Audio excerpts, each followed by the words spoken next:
Bonjour à tous et bienvenue dans une vidéo dans laquelle on va voir les 5 actualités qui se sont passées en France au mois de novembre. Si tu apprends le français et que tu souhaites enrichir ton vocabulaire, découvrir la culture française et surtout l'actualité, tu es au bon endroit. Commençons par le commencement. Le 1er novembre, on commémore ce que l'on appelle la Toussaint. La Toussaint est un jour férié. La plupart des gens ne travaillent pas. Les écoles sont fermées et en général, c'est une période de vacances. La Toussaint est une fête catholique, mais aujourd'hui, même les personnes non croyantes profitent de ce jour pour se recueillir.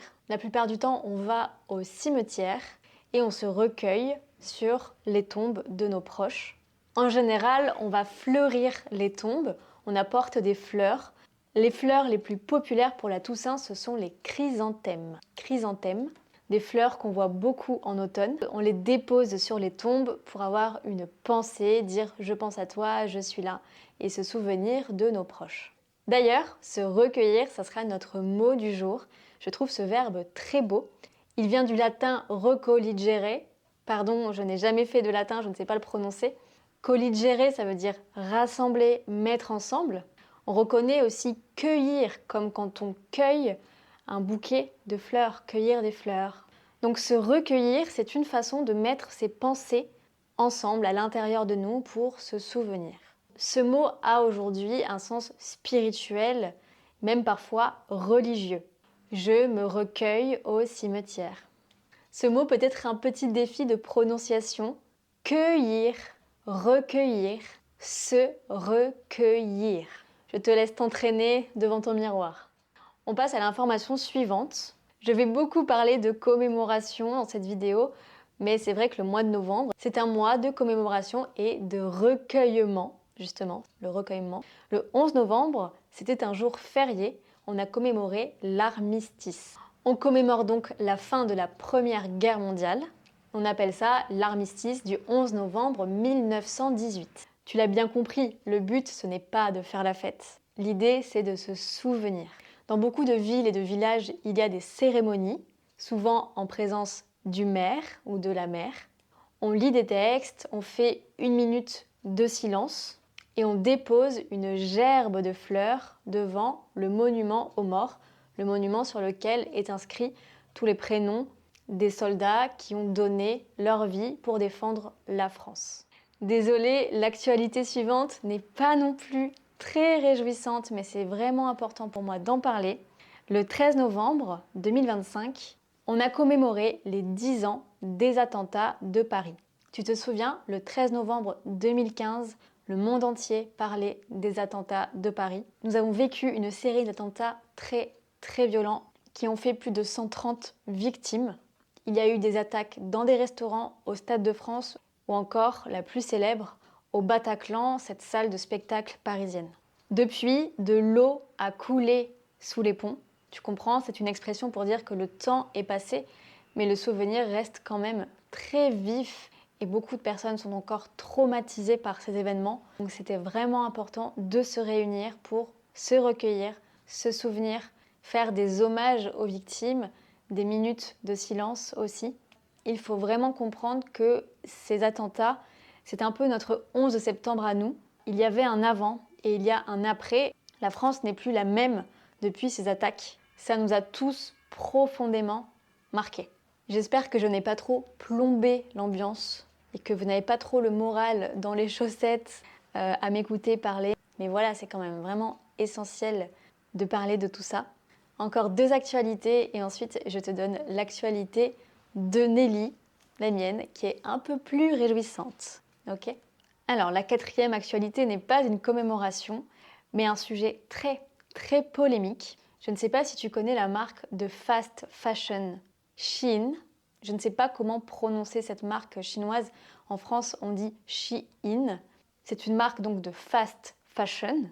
Oui, on utilise cet anglicisme en français pour désigner le fait de produire beaucoup de vêtements dans de grandes quantités très rapidement et de les vendre à bas prix. Shein est donc une marque très connue de fast fashion qui a ouvert son premier magasin physique en France et pas n'importe où, au BHV Marais, qui est un grand magasin assez chic, implanté au cœur de Paris, à côté de l'hôtel de ville. Ça a créé un énorme scandale. Le premier jour de l'ouverture, il y avait une immense file d'attente devant le magasin, beaucoup de jeunes. Et de l'autre côté, il y avait des manifestants qui exprimaient leur mécontentement et leur désaccord, qui sont contre la fast fashion. Évidemment, c'est pas un scoop, la fast fashion, c'est mauvais pour l'environnement. Les conditions de travail dans les usines sont souvent désastreuses et ça encourage le gaspillage parce qu'on achète, on porte le vêtement 2-3 fois et ensuite on s'en débarrasse. C'est pas très écologique. Le double scandale, c'est qu'on a trouvé des produits illégaux en vente sur le site Shein. Donc le gouvernement français a menacé de bloquer le site. Bon, tu l'as compris, c'est vraiment un sujet qui divise. D'un côté, il y a les gens contents parce que c'est des vêtements pas chers et à la mode. Et de l'autre côté, ceux qui pensent que ce n'est pas éthique, pas acceptable. Peut-être que tu peux me donner ton avis en commentaire. Qu'est-ce que tu penses de cette situation? La dernière actualité avant l'actualité de Nelly. J'ai pas l'habitude de parler de football, mais bon, allez, ça va peut-être nous redonner un peu d'espoir et de lumière dans ces actualités de novembre. L'équipe de France est qualifiée pour la Coupe du Monde 2026. Elle sera organisée dans 3 pays, États-Unis, Canada et Mexique. On peut aussi dire les Bleus, pour qualifier les joueurs, l'équipe, sont arrivés en tête du groupe A. Donc, l'équipe de France est officiellement qualifiée pour le mondial. Avant de passer à l'actualité de Nelly, je tiens à remercier toutes les personnes qui me soutiennent sur Patreon. Patreon qui est une plateforme qui vous permet de soutenir les créateurs que vous adorez et vos professeurs de français préférés. J'espère que c'est moi, votre prof de français préféré. Les abonnements commencent à 2 $ par mois. Tu peux avoir ton prénom au générique de fin dans toutes mes vidéos. Tu peux aussi recevoir de ma part une carte postale, des livres en français que je t'envoie de manière personnalisée chaque mois, ou encore avoir des coachings ou des cours avec moi. Je te laisse toutes les informations en barre de description de la vidéo. Et merci aux 170 personnes qui me soutiennent là-bas. C'est grâce à vous que je peux continuer à faire des vidéos. Je vous avais promis une actualité un peu plus réjouissante. Au début du mois de novembre, j'ai eu la chance de partir une semaine en Espagne en vacances à Séville avec ma famille et de célébrer Halloween là-bas. J'ai d'ailleurs posté 4 vidéos, j'espère que vous les avez regardées.